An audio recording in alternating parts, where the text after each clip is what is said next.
terowongan di bawah laut. Wah, ini luar biasa nih. Jadi tepuk tangan untuk Pak Anggoro sebelumnya. Pak Anggoro, kita berikan waktu untuk paparan 10 menit. Mohon bisa dimanfaatkan, baru kita nanti masuk tanya jawab. Silakan Bapak. Baik, terima kasih Pak Masri, Pak Prof. Intratmo, Pak Danang, senior, Bu Delina, Pak Ferry, juga Prof. Masr, karena beliau banyak bantu kami Pak di kereta cepat ini. Selamat sore, Assalamualaikum warahmatullahi wabarakatuh. Udah ngantuk belum ini? Kayaknya udah mulai ngantuk, udah mulai tenang. Baik, jadi saya ini kecemplung Pak di kereta cepat Pak. Dari PJKA, dari perhubungan, PJKA, terus perhubungan itu 25 tahun. Ke KAI lagi, tahu-tahu dicemplungin di kereta cepat. Tapi semua ini kan karena apa? Karena sudah diatur oleh Yang Maha Kuasa. Banyak bisa belajar Pak sana. Karena proyek kereta cepat ini proyek yang sangat spesifik. Nilainya 90 triliun Pak. Ini saya ini mohon izin Pak Direktur, belum pernah akad kredit di bank Pak. Sekalinya harus tanda tangan 90 triliun Pak. Wah, luar biasa. Dan yang menyaksikan itu 2 presiden. Pokoknya nggak kemeringat Pak. Tapi ini bisa untuk proses pembelajaran Pak. Karena ini proyek financing yang tidak ada jaminannya pemerintah. Proyek besar ini nggak ada jaminan sama sekali. Ini luar biasa Cina Pak. Jadi kalau media sosial mengatakan Indonesia kena China trap, saya bilang yang kena trap itu China. Dia ngelontorkan 90 triliun Pak. Kita punya kewajiban equity kan kira-kira 25% Pak. Di antara 25% itu 10% dari Cina lagi. Jadi 85% itu uang dari Cina masuk ke sini Pak. Tanpa jaminan Pak. Nah ini bisa untuk proses belajar. Sudah banyak yang jadi dokter Pak di proyek ini. Luar biasa.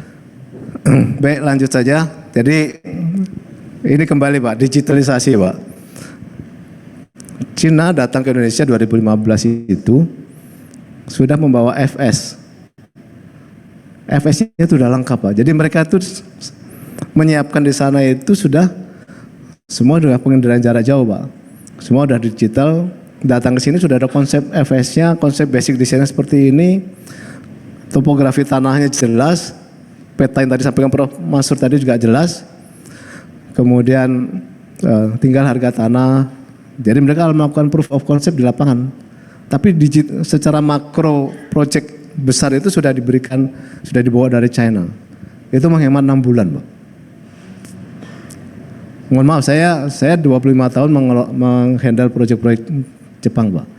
Untuk sampai ke konsep yang basic design dibawa oleh China ini, mereka sampai 5 tahun, Pak, Jepang itu. Dan kita harus bayar terus. Ini Cina for free, Pak. Dan saya nggak bisa banyak belajar ke Jepang, saya banyak bisa belajar ke Cina. Lebih open teknologi mereka, walaupun kadang-kadang harus nyuri juga, Pak. Jadi kalau tidak dipaksa dicuri, ya tidak ada makan siang gratis, Pak. Nah, kembali ke terowongan 1, Pak ini. Terowongan 1 ini terowongan yang sangat spesifik karena kita posisi stasiun kita ada di utara tol, sedangkan jalurnya nanti di selatan tol, sehingga kita harus memotong jalan tol. Itu makanya kita harus menggunakan TBM, tunneling bore machine. Tidak bisa kita menggunakan konvensional cut and fill, nggak mungkin. Jadi kita memang harus pakai TBM. Lanjut saja. Ini sebagai informasi saja. Ini sudah datang 2 set tambah 1 kereta inspeksi. Harusnya ini sudah datang lagi minggu-minggu ini 4 set. Nanti total kita ada 11 set yang ini. Kapasitas 601. Nah, kita akan berjalan dari Halim, Kerawang, kemudian Padalarang dan Tegaluar. Dulu sebenarnya ada Wali nih, tapi kalau ada Pak Nyoman Nuarto tadi senang karena beliau mau mengembangkan Wali ini itu. Tapi ada keputusan akhirnya kita kembangkan di Padalarang. Ini sudah 13 tunnel sudah selesai Pak.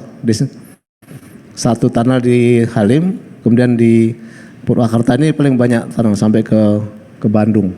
Ini sudah selesai semua. Progres kita itu sudah mencapai 91%, Pak. 80% fisiknya. Tapi karena kita menggunakan skema engineering, procurement, and construction, turnkey project lah. Mereka menghitung investasi sudah 90%, tapi kita mau verifikasi fisiknya itu berdasarkan kontraknya kira-kira di 80%. Jadi artinya proyek ini bukan proyek mangkrak, bukan kecebong, kereta cepat bohong-bohongan, bukan. Ini sudah di penghujung mau operasi kita. Nah ini yang akhirnya pemerintah melihat tahun lalu kita ada kesulitan financing karena BUMN kita berdarah-darah semua karena COVID, Pak.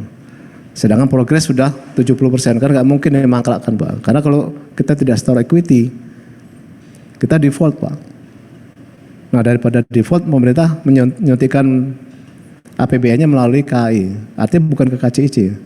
KAI yang bertanggung jawab nanti untuk mengaturnya. Nah ini yang mungkin juga adik-adik dari mahasiswa perlu tahu bahwa tidak mungkin ini dimangkrakkan karena itu sudah 80%. Dan kita sebagai rakyat itu tidak punya beban utang loh di sini. Ini utangnya swasta ini. Bedanya dengan Jepang. Jepang itu selalu minta ini APBN. Pemerintah menjamin. Kalau utangnya dibayar oleh pemerintah. Kalau ini swasta, Pak.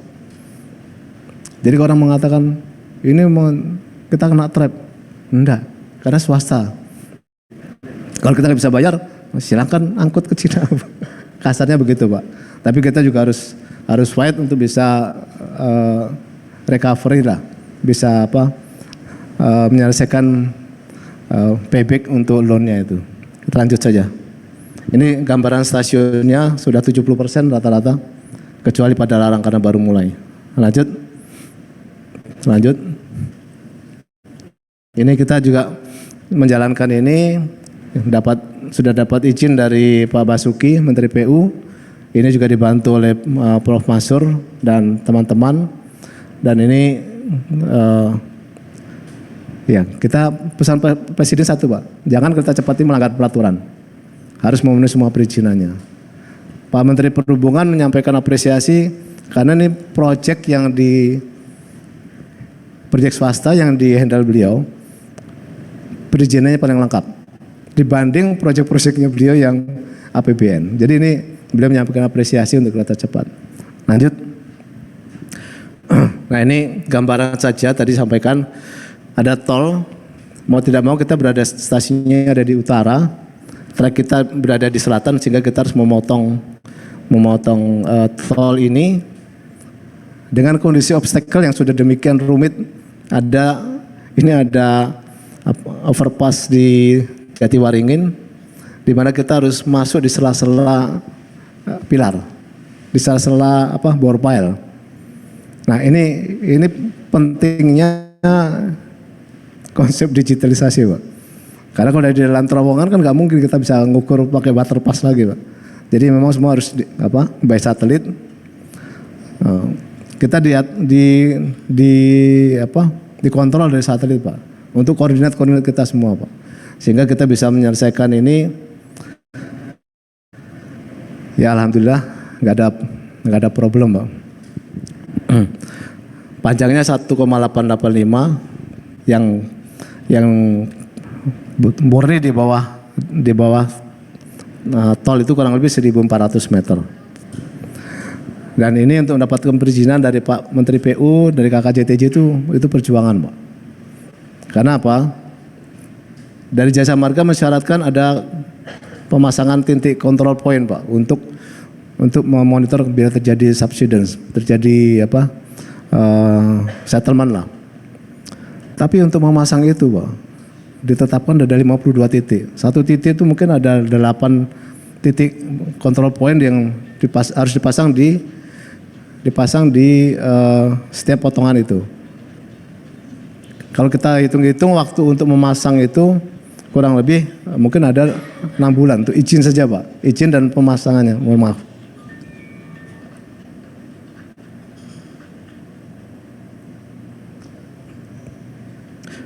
Jadi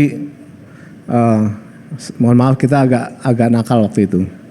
Sambil kita ngajukan izin, nggak direspon, izin nggak direspon. Satu hari kita harus menyelesaikan 6 meter, Pak.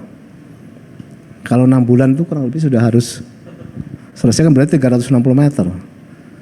Dan itu sampai, mohon maaf, sampai hari ini nggak keluar izinnya, Pak. Untuk kita bisa memasang titik kontrol itu, Pak. Tapi kita merekod semua terjadi pergerakan pengeboran itu. Titik settlement yang tertinggi itu 2,2 mili, Pak. Jadi pada waktu satu tahun kemudian, karena konstruksi ini hanya selesai dalam kurang lebih 13 bulan, Pak. Hampir setahun Jasa Marga baru ingat, kenapa nggak dipasang-pasang? Loh, kita minta izinnya aja nggak dikasih-kasih. Karena berapa puluh titik itu harus nutup tol. Kondisi gimana sekarang? Ya kita jawab, udah selesai. Jadi terowongan pada waktu dikomplain oleh Jasa Marga, bornya sudah selesai, Pak. Dan titik penurunannya 2,2 mili. Itu luar biasa. Jadi mereka tadinya marah, tapi kita buktikan ini penurunannya 2,2 mili. Dan tidak ada secara fisik kelihatan di lapangan. Itu berdasarkan laser kontrol saja ketahuan bahwa itu turunnya 2,2 mili. Oke, lanjut saja. Ini inletnya, ini milestone-nya. Jadi kita mulai dari Oktober, selesai di Desember. Ini selesai di breakthrough-nya di Desember, ya 13 bulan, 13-14 bulan. Lanjut. Terus lanjut saja, kita menggunakan TBM yang tipe selari, Pak. Tipe selari itu ya karena kondisi tanah kita banyak clay di sini, kita menggunakan tipe selari. Next. Ini harus gerak cepat karena 10 menit. Ini hanya gambaran saja bahwa kondisi-kondisi TBM ini ditentukan oleh kondisi geologi, kedalaman, tingkat gangguan di atasnya yang harus diprediksi dan lain sebagainya. Lanjut saja. Nah, ini gambaran agak besarnya tipe selari ini mata bornya di depan. Memang kondisi kita agak clay yang agak keras, Pak. Jadi beberapa kali kita harus mengganti mata bornya di sini. Tapi selari yang kita pakai itu akan diinjek ke depan, kemudian campur bentonet untuk mengebor, dan hasil bor ini materialnya dihisap, dibawa lagi ke selari treatment plant, diproses lagi supaya tidak berbau dan ramah lingkungan. Beda dengan yang MRT, Pak. MRT itu gali biasa langsung dibawa apa adanya bawa. Kalau ini kita processing dulu, Pak. Jadi betul-betul eco friendly lah ini. Lanjut saja. Terus ini kira-kira diameternya 13,19 meter. Jadi ini terbesar di Indonesia. Pada waktu kita mengajukan perizinan, dari perhubungan menyarankan pakai saja TBM-nya MRT. Tapi itu kan kecil-kecil, Pak. Pakai double loop, jadi 2 loop. Jadi 6 meter. Saya bilang enggak bisa. Situasi jalan tol itu enggak memungkinkan. Jadi kita tetap menggunakan yang single tube ini 13,19 meter dan lebih cepat ini. Ini breakthrough-nya disaksikan Bapak Presiden. Berat alatnya itu kurang lebih 2.600 ton. Perlu daya listriknya itu 7,6, hampir 7 megawatt, Pak. Untuk menjalankan TBM-nya. Lanjut. Nah, ini supaya itu gambaran saja. Panjangnya 11 meter. Beratnya tadi 20.600 ton. 6 mm per menit, jadi memang kita per hari harus bisa dapat progres kira-kira 4-6 meter. Tapi kita pakai ringnya yang diproduksi di luar, jadi tidak mengganggu area kerja ini. Lanjut, ini ringnya ada 9 ring. C500 ini kira-kira Kalau beton kita K600 lah Pak ini. Lanjut saja. Nah ini cross section dari terowongan, ini sudah jadi ringnya. Kemudian nanti ada sistem manhole untuk kontrol di bawah, ada drainase dan sebagainya. Jadi ini double track di dalam ini yang sekarang sudah on progress. 1 menit lagi. Baik.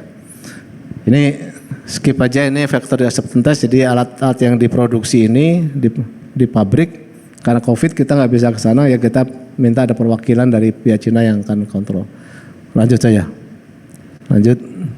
Terus saja. Nah ini sudah posisi persiapan launching terus.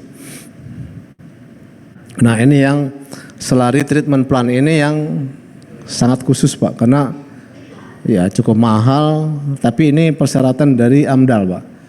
Jadi supaya tanah yang digali itu sudah diproses dulu, pada waktu dibawa keluar itu sudah ramah lingkungan.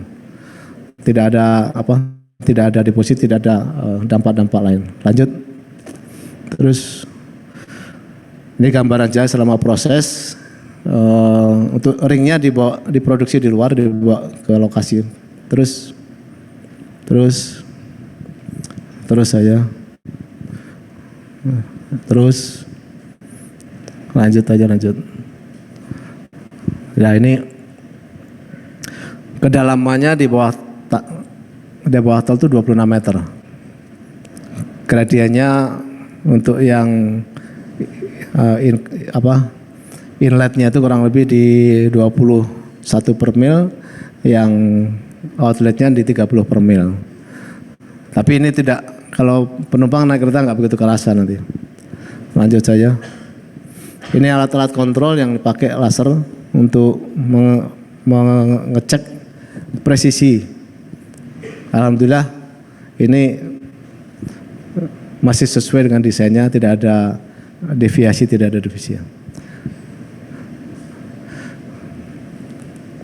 Ini aja gambaran, nanti sebenarnya ada video nanti tapi bisa diputar sendiri materinya. Mungkin cukup ya ini. Demikian Pak Masri, Bapak Ibu sekalian, sudah ada 3.000 lebih mahasiswa yang datang untuk belajar, banyak dosen-dosen yang ambil program-program untuk ya masalah legal, financing, masalah segala macam, banyak Pak. Selamat datang kalau mau belajar, welcome ke Jakarta. Terima kasih Pak Masri, Pak Indratmo, Pak Dalang. Assalamualaikum warahmatullahi wabarakatuh. Pak Anggoro, tepuk tangan untuk Pak Anggoro. Beliau telah menyampaikan walaupun offset sedikit, memang saya sengaja karena menarik, dan mungkin ada menariknya ini untuk teman-teman bisa menanyakan yang dari Pak Anggoro ini. Mungkin kalau saya catat proyek tanpa jaminan dari pemerintah ini yang seperti apa, ini mungkin nggak tahu nih teman-teman, mungkin nanya di equity hanya 25% dan dilakukan oleh swasta penuh Cina dan Indonesia. Praktis hanya 15% equity kita, itu ya. Ini luar biasa. Sekali lagi tepuk tangan untuk Pak Anggoro. Baik, Ibu dan Pak sekalian yang saya muliakan, untuk hemat waktu ya. Ini sebetulnya sudah offset kita, tapi kita punya 10-15 menit. Mungkin kita 3 penanya maksimum deh. Yang pertama Prof. Indratmo, kedua mungkin mahasiswa dulu, yang belakang Pak siapa? Di belakang? Saya. Belakang, ya. Terus Anto, Pak. Yang ketiga Pak Ato ya, yang ketiga Pak Danang Atmojo. 3 dulu ya. Nah, ini perlu 3 aja dulu, kita batasi dulu. Mungkin Mike mohon dibantu, Mike untuk Prof. Indratmo dahulu di depan, Mas. Yang pertama angkat tangan sesuai Umur, Pak. Tidak umur, tapi yang duluan mengangkat tangan. Monggo Pak Provin. Juga. Pak, saya tergelitik dengan berita beberapa hari yang lalu. Pak Luhut Panjaitan tuh bilang nanti kereta api Parahyangan mau dihentikan. Nah, apa kelayakan dari studi awalnya itu layak kalau kereta api Parahyangan itu harus dihentikan. Terus ada kalimat lain, kalau nggak mau naik kereta api cepat ya suruh jalan aja dari Bandung ke Jakarta. Waduh,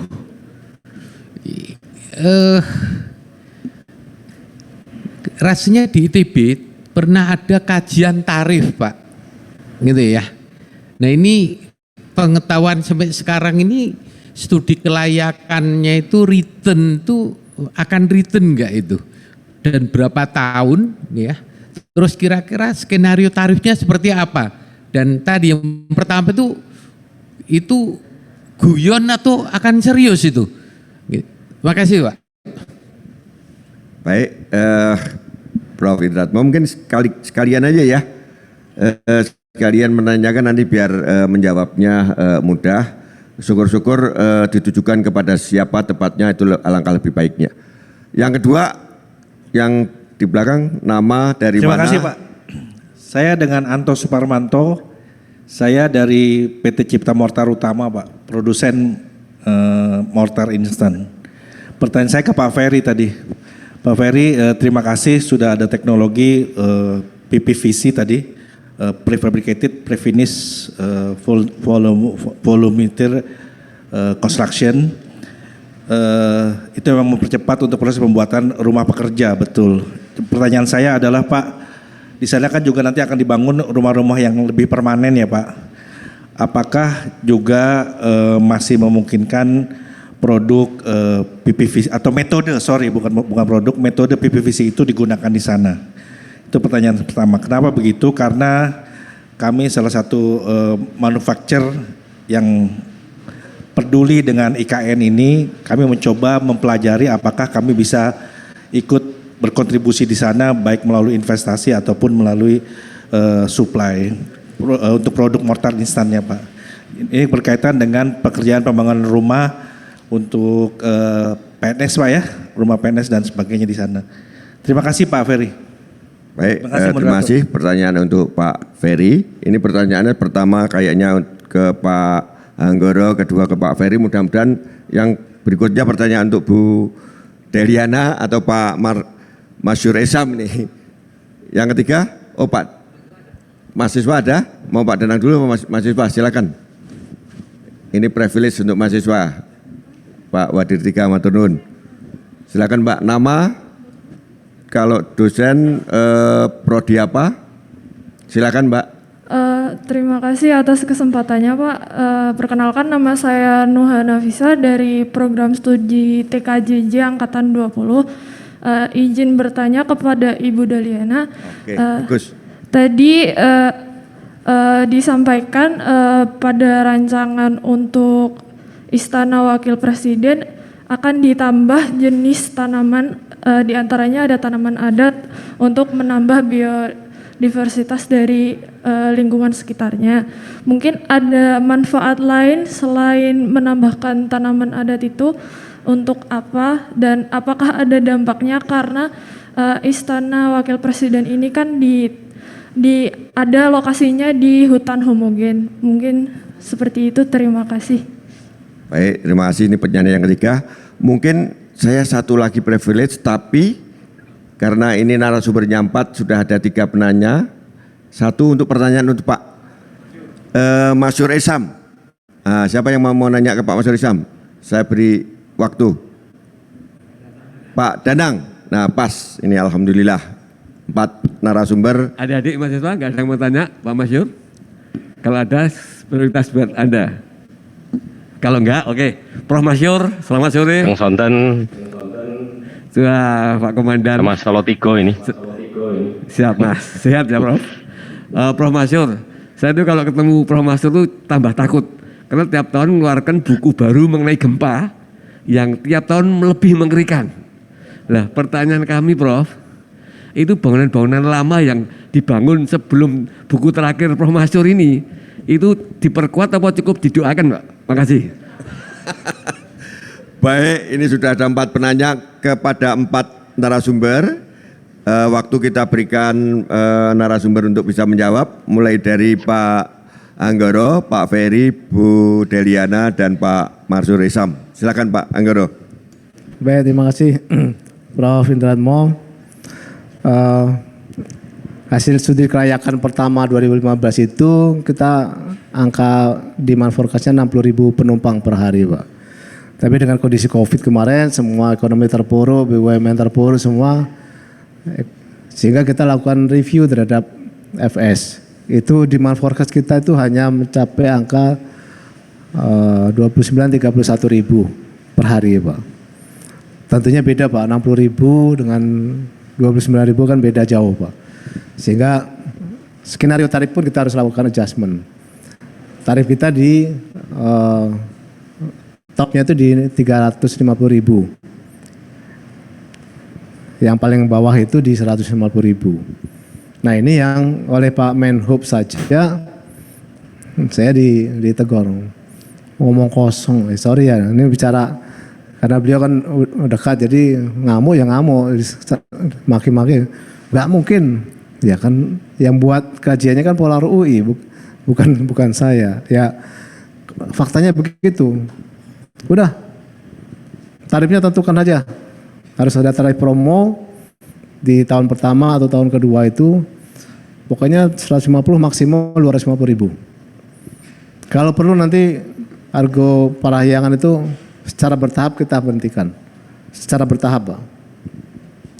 Tapi ini kan bahasanya Pak Menhub, Pak Budi Karya kan lebih halus, Pak. Kalau opung kita mau apa ya? Opung kita kan orang Medan, Pak. Bahasanya beda, Pak. Ya, kira-kira skenario begitu, Pak. Tapi memang di dalam kajian itu tidak ada skenario seperti itu. Ini kan kebijakan, Pak. Kebijakan itu kan ada di pemerintah, bukan di kita, Pak. Gak mungkin kita akan minta KAI tolong itu kita dihentikan. KAI kan pemegang saham terbesar kita, Pak. Tapi kalau ini sudah di atas pimpinan-pimpinan KAI sudah oke, kan kita tinggal ngikuti, Pak. Hanya untuk mendapatkan kepastian adanya demand itu bisa terrealisasi dengan benar. Itu pun masih ada beberapa disclaimer, Pak. Kalau accessibility-nya baik, kalau informasinya baik, kemudian dapat tiket, kemudian tiket connection-nya itu di blended, tidak menyulitkan penumpang. Banyak disclaimer-nya, Pak. Nah, ini yang tentunya kita harus penuhi agar penumpang itu betul-betul mendapatkan pelayanan yang lebih baik daripada kondisi saat ini. Waktu tempuh kurang lebih 36 menit, Pak. Di kereta cepatnya saja. Jadi kalau first mile-nya kira-kira dari Jakarta Pusat ke Halim kurang lebih setengah jam, ditambah dari last mile-nya dari Kebun Kawung ke rumahnya kurang lebih 20 menit ya. Total 1,5 jam udah dari door to door, Pak. Ini yang kita akan tawarkan, karena kalau sekarang pun pakai mobil at least di tol itu udah hampir 3 jam. Belum first mile sama last mile-nya. Pak kereta on train-nya saja udah 3 jam 10 menit. Belum first mile sama last mile. Jadi memang kita akan memberikan tawaran servis yang lebih baik. Tentunya dengan biaya yang agak lebih terjangkau lah, Pak. Karena sekarang ini dengan premium kelasnya KAI saja sudah 300-400 ribu. Dengan waktu tempuh yang tetap 3 jam itu. Nah, ini yang tentunya bisa menjadi pilihan nanti bagi masyarakat agar ini bisa menjadi pilihan transportasi yang terbaik. Karena kita menggunakan listrik, Pak. Jadi secara tidak langsung kalau masyarakat banyak menggunakan kereta cepat, ini kita mengurangi emisi gas buang, menurunkan efek gas rumah kaca juga. Inilah yang kita tawarkan. Dari sisi pemerintah memang banyak intangible benefit yang didapatkan. Jauh lebih ramah lingkungan dibanding kalau mobil, bis, kereta, yang benefit yang didapatkan. Yang kedua, dengan kondisi kita ini sekarang mengalami bleeding, Pak ya. Bleeding karena kita harusnya 4 tahun selesai, ternyata ini udah molor 2 tahun.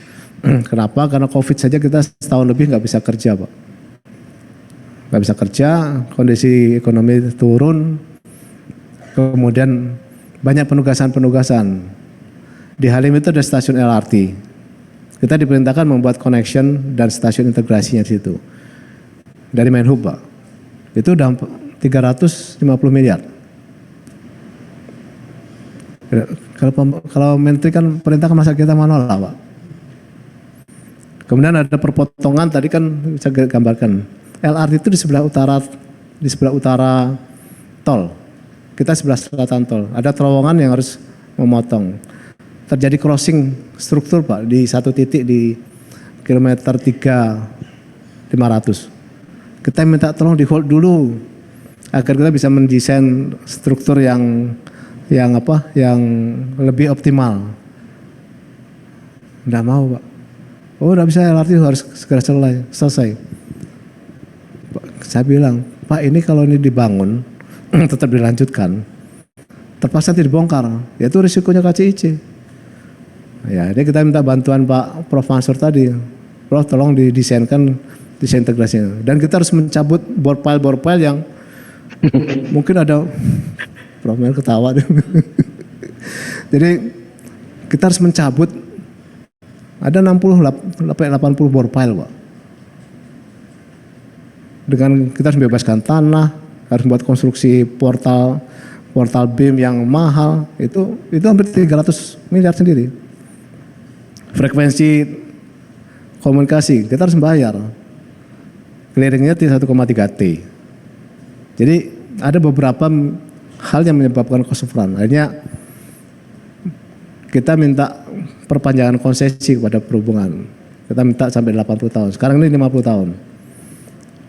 Nah, CDB sebagai lender kita mensyaratkan kalau mau cost of run disetujui, konsesi harus perpanjang. Nah inilah, ini masih tarik-tarikan, tapi mudah-mudahan segera selesai, Pak, ini. Kalau payback periodnya kurang lebih di 42 tahun, Pak. Tapi 14 tahun pertama kita bleeding, Pak. Demikian, Pak Prof. Terima kasih. Mudah-mudahan dengan konsesi 80 tahun memuaskan Prof Indratmo ya, Pak Anggoro ya. Ini mudah-mudahan Pak Anggoro bisa memuaskan. Baik, hemat waktu, mungkin yang kedua silakan Pak Ferry untuk bisa menjawab teman yang menanya, silakan. Terima kasih atas pertanyaannya, Pak.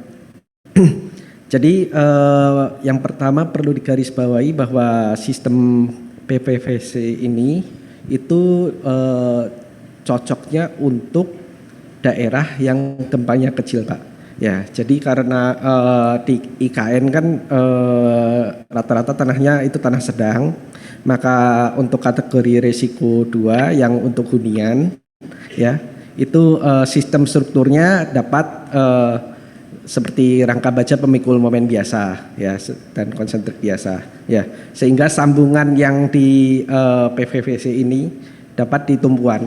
Apabila untuk daerah gempa besar itu tidak diizinkan sebenarnya, ya. Jadi untuk bangunan lain, ya, saat ini sedang lagi ada workshop dari PUPR untuk seperti rusun ASN, rusun BIN, rusun Polri, ya itu emang mereka arahnya ke yang bukan konvensional, ya seperti memang yang jadi pilihan pertama di sana itu precast, ya agar tidak rebutan material di IKN, ya.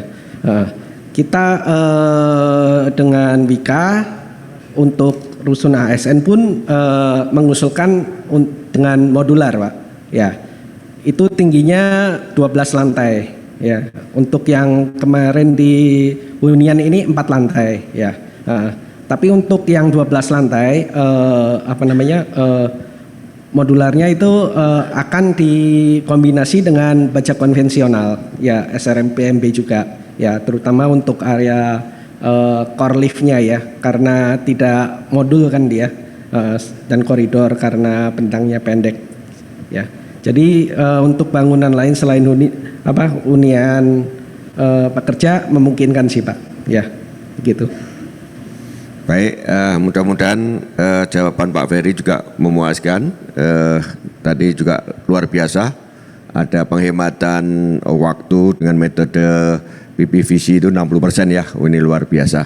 Baik, selanjutnya mungkin tiba ke Bu Deliana untuk bisa menyampaikan jawabannya. Mangga Bu. Ya baik, terima kasih. Pertanyaan tentang landscape. Landscape ini penting sekali karena kalau di Singapura itu hanya dengan pohon-pohon dan landscape itu berhasil menurunkan 2 derajat suhu. Jadi ini memang berpengaruh sekali secara microclimate. Maka dari itu pertanyaan tentang tadi hutan homogen, hutan heterogen ini penting sekali untuk dipahami. Karena kan memindahkan ibu kota ke IKN, concern pertama kan loh kok itu hutan asli mau dibabat kan, dibuat bangunan, tapi ternyata tidak demikian ceritanya. Ceritanya adalah banyak sekali hutan-hutan produksi di area yang sekarang IKN mau dijadikan IKN ini, dan ini adalah hutan homogen. Hutan homogen ini tidak bagus buat lingkungan karena tanaman-tanamannya monoton, itu makan air. Jadi dia tidak membantu pemulihan tanah, tapi justru menyerap air, jadi perlu disirami. Itu makan energi, makan resources. Kebetulan di lokasi Istana Wakil Presiden ini, 95% itu adalah hutan homogen yang bentuknya di atas bukit itu eukaliptus. Tapi 5% itu, 5%-nya itu hutan heterogen, artinya masih hutan asli yang kalau ngelihat foto drone-nya tuh benar-benar tumbuh subur, beragam dan betul-betul lebat. Itu ada di bagian selatan dari site yang berbatasan langsung dengan botanical garden nantinya. Maka dari itu perlu dipertahankan dan kita tidak membangun apapun di dalam hutan heterogen ini, tapi kita justru mau mengheterogenisasikan hutan-hutan yang homogen di lokasi site IKN ini. Caranya menanam tanaman-tanaman yang performatif secara soil nutrient, itu bisa membantu pemulihan tanah, tidak akan terlalu banyak air, dan juga tanaman lokal dan adat. Tanaman adat ini penting karena kalau tanaman adat di Dayak tuh misalnya akar kuning, pasak bumi dan lain-lain, ini kalau tidak dilestarikan bisa punah, dan ini juga berharga sekali buat membuat sense of belonging dari masyarakat Dayak juga. Kemudian anggrek lokal itu, anggrek itu tanaman epifit yang selain dekoratif itu juga bisa menempel pada pohon-pohon yang ada. Jadi itu juga akan dibudidayakan, dan itu butuh ahli tanaman khusus. Itu ternyata satu disiplin sendiri kan landscaping itu, dan memang sangat perlu sekali untuk dipikirkan. Jadi fungsinya tidak hanya biodiversity, tapi juga bisa menurunkan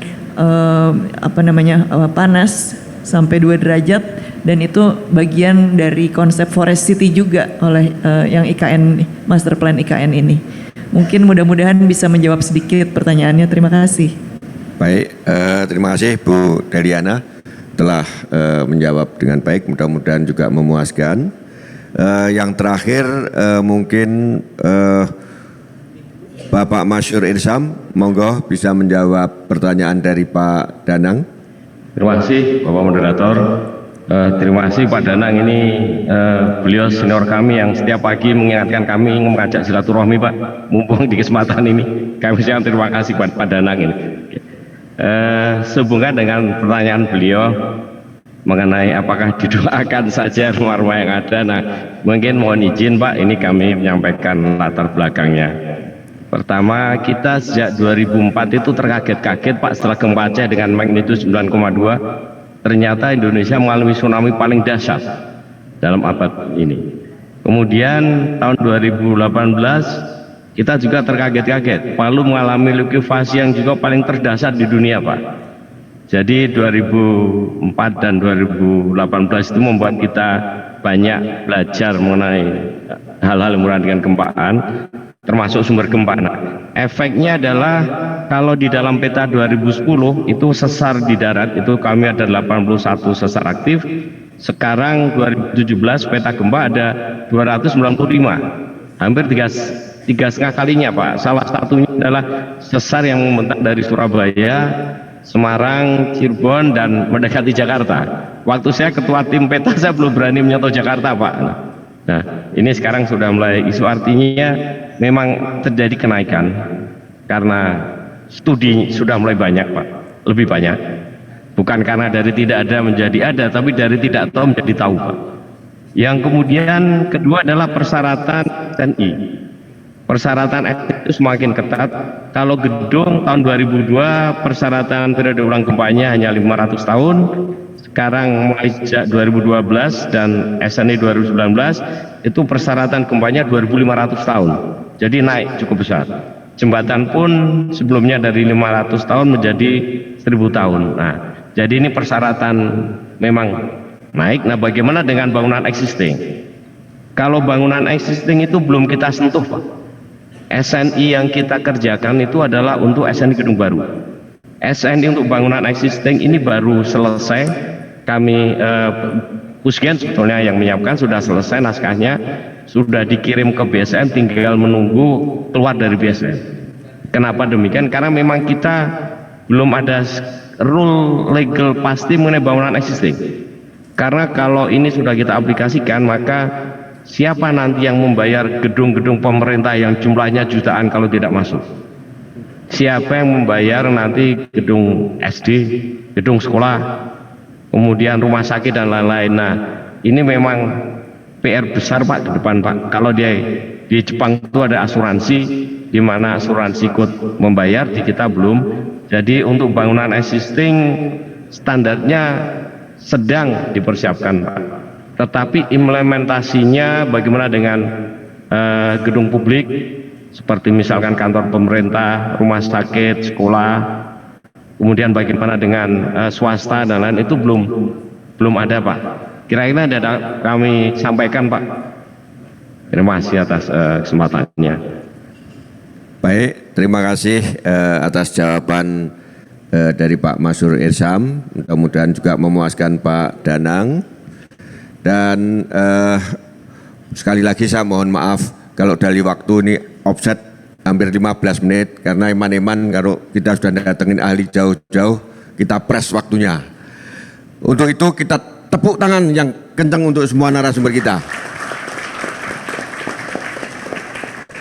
Baik, untuk itu sekaligus terima kasih untuk Bapak Ibu narasumber. Akhir kata saya ucapkan terima kasih. Wabillahi taufiq wal hidayah. Wassalamualaikum warahmatullahi wabarakatuh. Waalaikumsalam warahmatullahi wabarakatuh. Baik, mohon maaf Bapak, mohon izin. Tadi kan ada 3 penanya.